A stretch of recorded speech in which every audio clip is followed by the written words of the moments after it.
Always welcome साथियों, digital class हमेशा आपके साथ। साथियों, अपनी फ्लूइड मैकेनिक्स एंड मशीन्स की सीरीज चल रही है। जो भी कंटेंट अब तक आपने पढ़ा है और आगे इस वीडियो में पढ़ने वाले हैं, सारा कंटेंट पीडीएफ फॉर्मेट में डाउनलोड किया जा सकता है। जैसे कि अपनी strength of material series complete हो चुकी है, सारे नोट्स आपको पीडीएफ फॉर्मेट में अवेलेबल हैं। नोट्सों का इस्तेमाल आप बेसिक से लेकर गेट लेवल एग्जामिनेशन तक कर सकते हैं। किसी अन्य सब्जेक्ट के नोट्स डाउनलोड करने के लिए या फिर सब्जेक्ट स्टडी करने के लिए चैनल पर प्लेलिस्ट चेक करें। वहाँ पर प्लेलिस्ट की स्टार्टिंग वीडियोज़ में आपको पीडीएफ लिंक मिल जाएगी। उसके बाद 10-20 वीडियोज़ के अंतराल में आपको नेक्स्ट पीडीएफ लिंक मिलती जाएगी। इससे पिछली वीडियो में साथियों हमने जाना था velocity triangles of centrifugal pump, किस प्रकार से वेलोसिटी ट्रायंगल ड्रॉ किए जाते हैं। साथियों, वेलोसिटी ट्रायंगल ड्रॉ करते हुए हम आपसे उम्मीद कर सकते हैं आप एक्सपर्ट लेवल पर हैं, किसी भी प्रकार का वेलोसिटी ट्रायंगल ड्रॉ कर सकते हैं। फॉर्मूला आप ड्राइव कर दे सकते हैं। कुछ चीखें साथियों इस प्रकार की होती हैं जो इन कानों को सुनाई नहीं देती। चलिए शुरुआत करते हैं वीडियो की नई शुरुआत में efficiencies of centrifugal pump. Efficiency को आप परसेंट में एक्सप्रेस करना चाहते हैं तो 100 से मल्टीप्लाई करेंगे। इस प्रकार से आप देख सकते हैं efficiencies of centrifugal pump. Start करते हैं। उससे पहले आप जान लीजिए पावर ट्रांसफ़र किस प्रकार की जाती है। किसी प्राइम मूवर से या किसी मोटर से हम पावर देते हैं साथियों, शाफ्ट घुमाते हैं, उसको रोटेशन देते हैं। शाफ्ट से पावर जाती है इम्पेलर पर, इम्पेलर से पावर जाती है वाटर पर साथियों। इस प्रकार से पावर जाती है। इनके बीच में भी कुछ लॉसेज हो जाते हैं, अब वो सब जानते हैं साथियों। इफिशियंसी स्टार्ट करने से पहले आप समझ लीजिए, इतना आपने पावर दिया, शाफ्ट पावर थी जो आपने जनरेट की, अब उसको आपने इम्पेलर को पावर दी साथियों। अब पावर इतनी जानी चाहिए थी क्योंकि इतनी डेवलप की थी आपने, इसको आप हेड से प्रदर्शित कर सकते हैं। इसमें कुछ मैकेनिकल लॉसेज हो जाते हैं। इम्पेलर को सिर्फ इतनी पावर प्राप्त होती है, यहाँ आप देख सकते हैं मैकेनिकल लॉसेज, और इतनी पावर इम्पेलर को प्राप्त हुई है साथियों। ये एफिशिएंसी काउंट करने में आपको बहुत हेल्प करेगा। इसी प्रकार इम्पेलर की पावर को आप वाटर के लिए देंगे साथियों, तो इतनी पावर थी, इतनी वाटर के पास जानी चाहिए थी, लेकिन उसमें भी कुछ लॉसेज हो जाते हैं जिनको आप लिक्विड या हाइड्रोलिक लॉसेज कहेंगे, जो कि केसिंग की वजह से हो जाएंगे। कुछ आप कह सकते हैं विस्कोसिटी की वजह से हो जाते हैं। किसी भी कारण से जो लॉसेज हो जाते हैं, उसके बाद वाटर को पावर सिर्फ इतनी मिल पाती है। इस प्रकार से पावर ट्रांसफ़र होता है साथियों। अब यदि हम मैकेनिकल इफिशियंसी कैलकुलेट करना चाहते हैं तो किस प्रकार कैलकुलेट कर सकते हैं साथियों, जिसको नीटा मैक MECS से यहाँ पर प्रदर्शित कर रखा है, यहाँ आप देख सकते हैं। वो किसके बराबर होगी, जैसा हम जानते हैं efficiency output divided by input होती है साथियों। तो यहाँ पर इनपुट क्या दिया था हमने, शाफ्ट पावर दी थी, और हमें प्राप्त कितनी हुई आउटपुट पर, इम्पेलर पावर प्राप्त हुई है साथियों। इस प्रकार से जो इफिशियंसी है वो 100 डिग्री से 100% से कुछ कम होती है साथियों। यही रीज़न है कुछ लॉसेज हो जाते हैं। कहीं कहीं आइडियल कंडीशन में हम कुछ जगह इफिशियंसी को 100% मान लेते हैं। तो इस प्रकार से मैकेनिकल इफिशियंसी कैलकुलेट की जाती है। यदि अब आप मैनोमेट्रिक इफिशियंसी या फिर कहीं हाइड्रोलिक इफिशियंसी कैलकुलेट करना चाहते हैं, यहाँ पर आपने देख ली मैकेनिकल प्रोसेस था, अब यहाँ पर मैकेनिकल डिवाइस से लिक्विड के लिए जा रही है, तो ये जो इफिशियंसी होगी हाइड्रोलिक इफिशियंसी होगी। इसी को मैनोमेट्रिक इफिशियंसी के नाम से भी जानते हैं। यहाँ पर हम जो पंप पढ़ रहे हैं इसमें मैनोमेट्रिक इफिशियंसी होगी, जिसको दाबांतरीय दक्षता के नाम से जानेंगे, जिसको एन मैनो से एक्सप्रेस, जो ये नीटा है साथियों। इस प्रकार से नीटा मैनोमेट्रिक, ये डॉट लगा हुआ शॉर्ट फॉर्म में, मैनो लिखा हुआ है, is equal to water power divided by impeller power. इस प्रकार से साथियों ये कैलकुलेट करने वाले हम। यहाँ इनपुट क्या दे रहे हैं, इम्पेलर पावर दे रहे हैं, हमें आउटपुट क्या मिल रहा है, वाटर पावर, जो वाटर पर पावर दी जा रही है इम्पेलर से साथियों। अब इम्पेलर से पावर देने पर हमें कुछ हेड प्राप्त होता है। इस प्रकार से हेड साथियों इस प्रकार प्राप्त हो सकता था, लेकिन उसमें से कुछ लॉस हो जाते हैं इस प्रकार से, तो एक्चुअल हेड हमें इतना प्राप्त होता है यहाँ पर।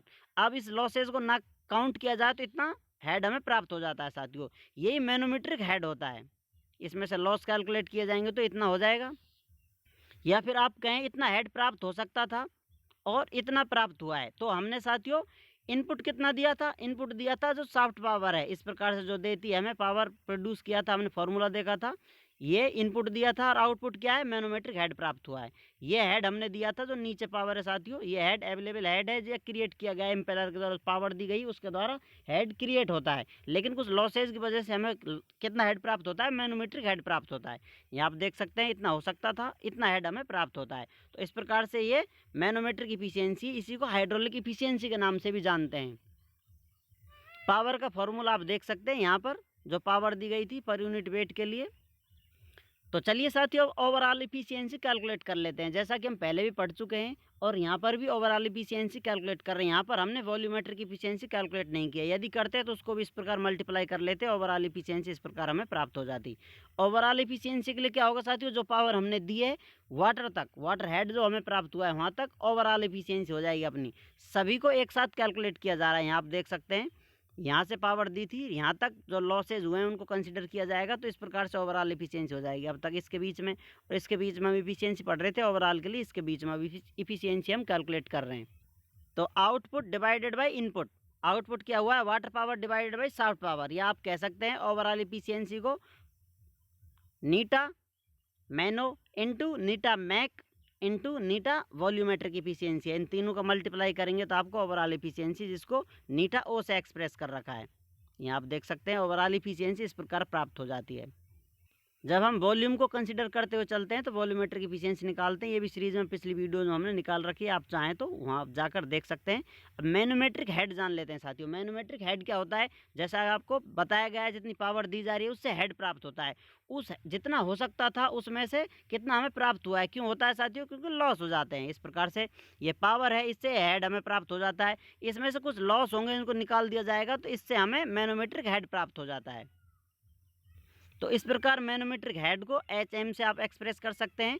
एच एम किसके बराबर होगा, पावर डेवलप्ड बाई इम्पेलर और पंप के द्वारा जो पावर डेवलप की जाती है, जो वाटर को दी जा रही है साथियों, कुछ हेड अवेलेबल हो रहा है, उसमें से केसिंग में जो कुछ लॉसेज हो जाते हैं, उस वजह से जो हमें यहाँ पर मैनोमेट्रिक हेड प्राप्त होता है साथियों, किसके बराबर होगा, इसको आप फोर्थ पॉइंट मान लें या ये अलग टॉपिक मान लीजिए, इसको एक तरह से दूसरा पॉइंट है यहाँ पर ले लिया गया है इस प्रकार से। तो हमें एच एम किसके बराबर प्राप्त होती है, इस प्रकार से मैनोमेट्रिक हेड प्राप्त हो जाता है। हेड पर भी डिटेल स्टडी करने वाले हम, बस सब्र रखिए, साथ साथ चलते रखिए अपने कदमों को अपनी मंजिल की ओर और आगे बढ़ते रहिए। आपको इस सीरीज़ में जो भी अब तक पढ़ाया गया है साथियों, सीरीज़ में एक एक टॉपिक को डिटेल में कवर किया गया है। कोई भी कन्फ्यूज़न ना रहे उसके लिए आपको एक एक पॉइंट पर एक एक टॉपिक की अलग स्टडी कराई गई है। फिर भी कोई कन्फ्यूज़न रह जाता है तो कमेंट बॉक्स आपका इंतज़ार कर रहा है साथियों। हम भी आपके फीडबैक का इंतज़ार करते रहते हैं। आप अपना सुझाव हमें अवश्य बताएं, हम कोशिश करेंगे अपने आप को इम्प्रूव करने की, अपने आप को अपडेट करने के लिए निरंतर हम प्रयासरत हैं। आपका फीडबैक हमारे लिए बहुत इम्पोर्टेंट हो सकता है। ये संसार हर किसी को बहुत कुछ देता है साथियों, इस बात को समझने में हो सकता है आपको टाइम लग जाए, बहुत जल्दी समझ जाएं या बहुत ज़्यादा टाइम लग जाए समझने को लिए। इसलिए आपसे कहते हैं संसार ने आपको बहुत कुछ दिया है, समाज ने बहुत कुछ दिया है, तो आपका भी फ़र्ज़ बनता है आप रिटर्न में बदले में भी कुछ समाज को देकर जाएं।